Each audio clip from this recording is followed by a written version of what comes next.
TomoNews presents the NFL. Kelly Bennion, she's our woman. If she can't do it, no one can. When the Super Bowl hits Arizona this Sunday, this delightful-looking cheerleader will be out in the field, helping hopefully lead the New England Patriots to football glory. Her name is Kelly Bennion, and she's from Arizona. And while she certainly has the assets required to inspire a team of football players, see what I mean? Kelly isn't just a hot bod with two fluffy pom-poms. In fact, Kelly has a master's degree in education from Harvard. Still not impressed? She also has a bachelor's degree in psychology and Spanish from Middlebury College. But wait, that's not all. Next year, she's set to complete her dissertation and receive a PhD in cognitive and affective neuroscience, whatever that means.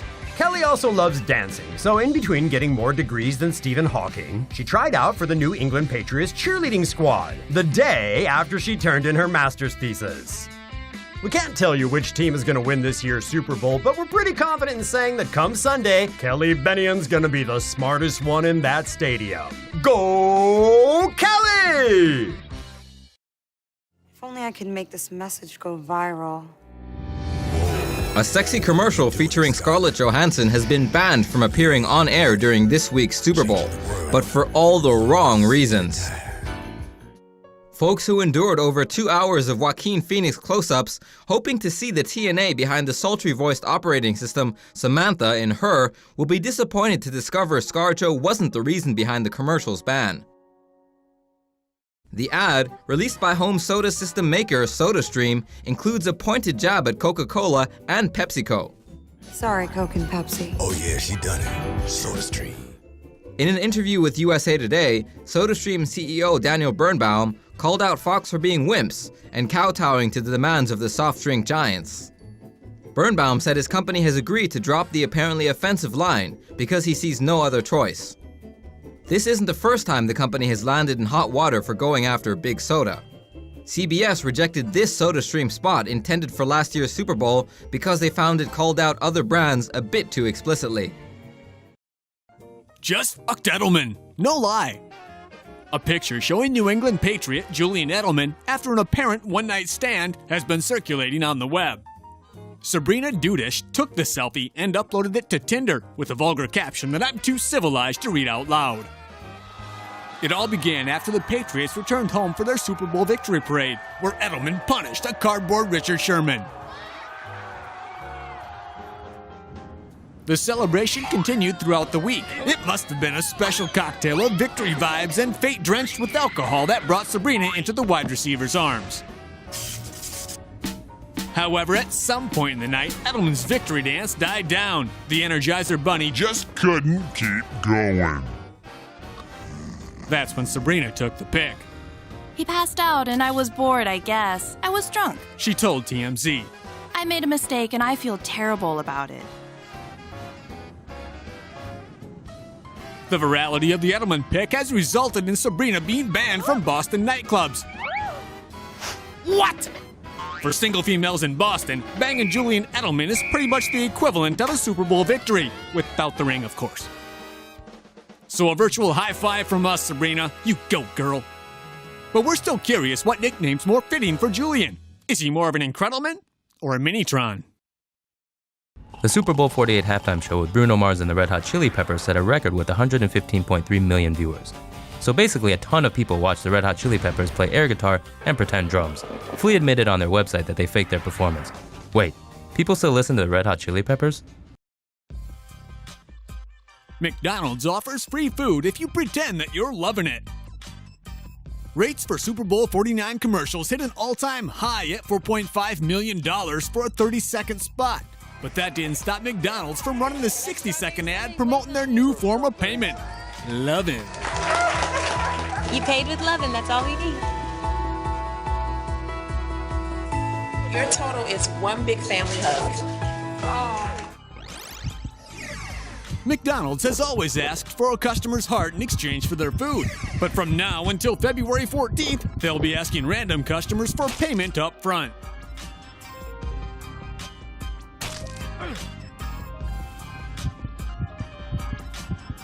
It's unknown exactly what customers will be asked to do with each other, or even worse, themselves.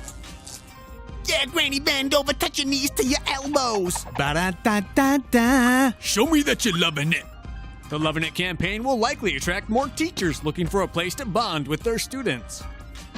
So if you're looking to get your 50 Shades of Grease on, there's no better time than now. Just out of curiosity, being the tomosexual creatures that you are, would you show off your golden arches for a burger and fries? If so, what you doing Saturday? Warren Sapp busted at Super Bowl for getting hookers.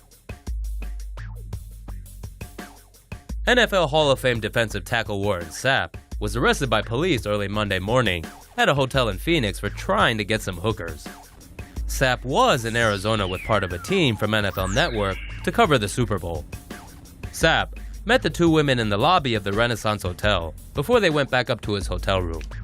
When they got back to his room, Sapp gave the escort some money, but an argument broke out over the amount. The women claimed Sapp assaulted them.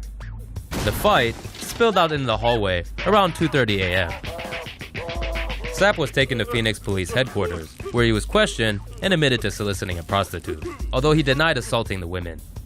NFL Network has terminated Sapp's contract and already pulled his talent page from its website. Easy come, easy go. Well, maybe it wasn't so easy this time. Cowboys are good to go against the Giants.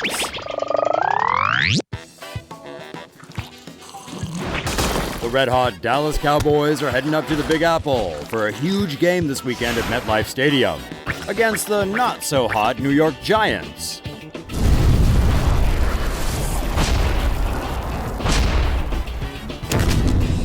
The Cowboys' only loss this season was at the hands of Big Blue in Week 1, so they'll be out for blood.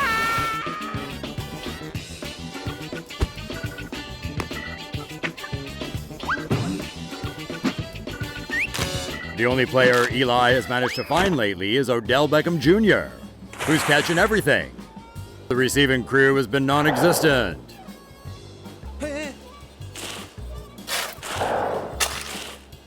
While Rashad has only been digging holes in the backfield. On D, though, Landon Collins has been phenomenal.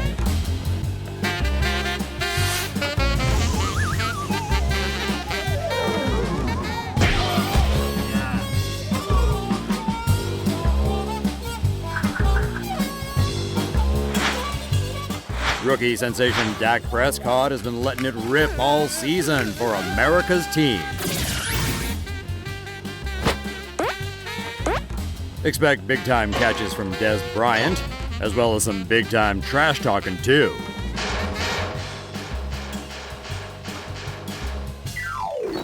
Look for star rookie running back Ezekiel Elliott to be a nightmare for the Giants all game long.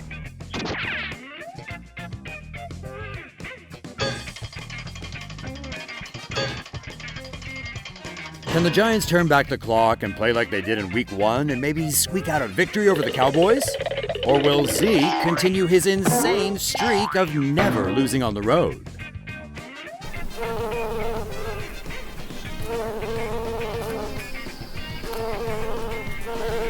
But most importantly, how clean can Dak leave the field when he's done?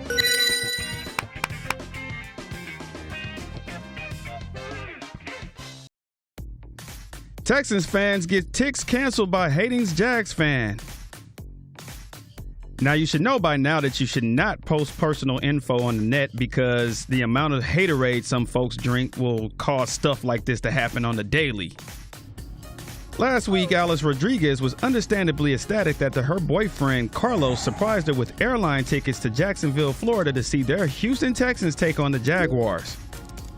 So much so, in fact, she posted a picture of the boarding pass to a Facebook group. Well, hate is gonna hate, and that's exactly what some Jaguar fan troll calling himself Duval Undertaker did. He called up Southwest Airlines and had their tickets canceled, then posted a message on Twitter bragging about it. What a douche. Now, it didn't go unnoticed because a confirmation email is always sent out. The pair called Southwest Airlines to correct the issue, and they promptly reissued new tickets. And since the whole story went viral, let's just say the Jacksonville fans showed off their hospitality to the gracious pair. The Jags upgraded their tickets to field passes, and fans there showed them love by giving them souvenirs, inviting them to tailgate, and generally just being a great bunch of rival fans. As for Duval Undertaker, well, he totally deleted all of his social network accounts and is back in school taking douchebaggery 101. Johnny Manziel hit girlfriend so hard it made her deaf in one ear. Between his NFL career quickly going kaput and ex-girlfriend Colleen Crowley accusing him of kidnapping and abuse, it's clear that this is not Johnny Manziel's year. Not a rookie to scandal, the Cleveland Browns quarterback again found himself in hot water after Crowley filed for a protective order to keep him away. The reason? He hit her so hard one night her eardrum literally burst. The violence started in Manziel's Dallas hotel room after an argument over a girl led to Crowley being thrown onto the bed. She was then restrained and forcefully dragged out. While waiting for the car, Crowley claimed she begged and cried to the valet for help, but the man failed to help and watched her get thrown into the passenger seat.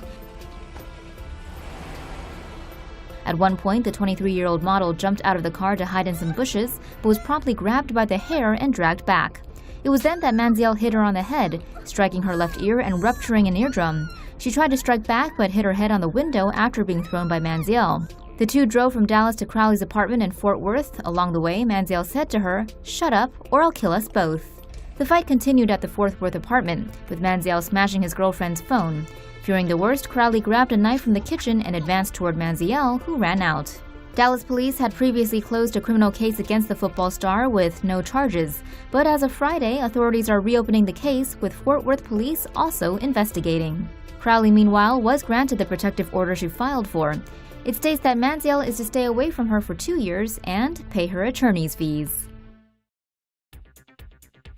Gronk offers couple $10K to bang on cruise ship.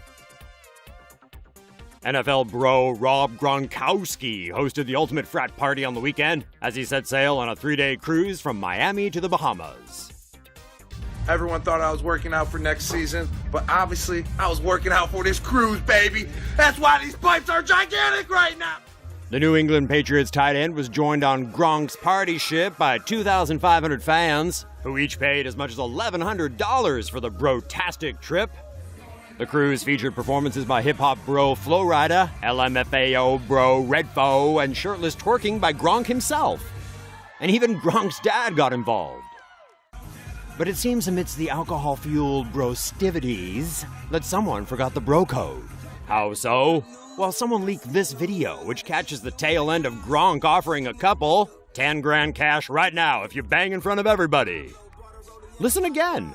They banging for the good news. Y'all sleeping on me, huh? How they banging for the good news. Y'all sleeping on me, huh? How they just... However, it seems that at least some of what happens on Gronk's party ship is staying on Gronk's party ship. Because there's no word on yet whether the couple in question took Gronk up on his unbelievable offer.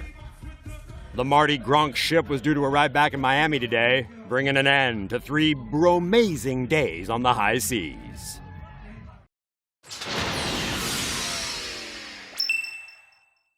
The New York Giants get ready to butt heads with the Dallas Cowboys.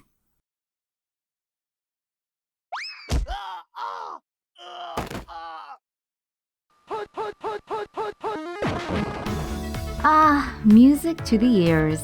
The Giants face the Cowboys down at AT&T Stadium for one of Week 1's premier matchups.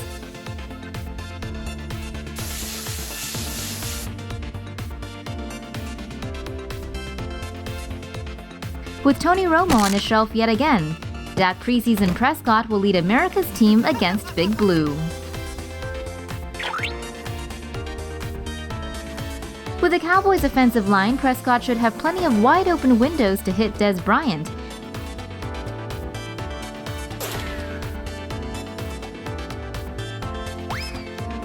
As long as Bryant keeps his mind on the game. Not that game.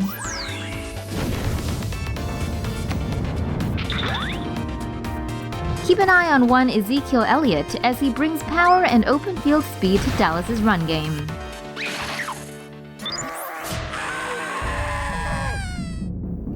The Giants are bringing some old and new faces this season. Eli Manning will need to bring his A-game if the G-men have any shot, but luckily he has one of the best receivers in the game in OBJ. New York spent big money on revamping their D, but will it pay off? Will Manning and Odell be able to stun the crowd down in Dallas? Or will the two new rookies be stealing the show?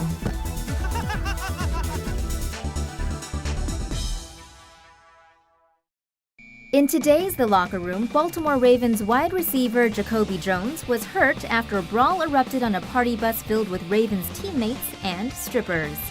Apparently, Jones was out at Opera Ultra Lounge in Washington, D.C. on Monday, helping teammate Bryant McKinney celebrate his birthday. Around 3 a.m., the party moved from the club out to the party bus. The festivities then got underway when a stripper known as Sweet Pea smashed an Ace of Spades bottle over Jacoby's head. One of Jacoby's friends attempted to retaliate against Sweet Pea, but when McKinney tried to stop him, a fight broke out between the two. Surprisingly, when the cops showed up, no one cooperated with them, so no arrests were made. Jones was injured in the season opener and hasn't practiced for the past 2 weeks.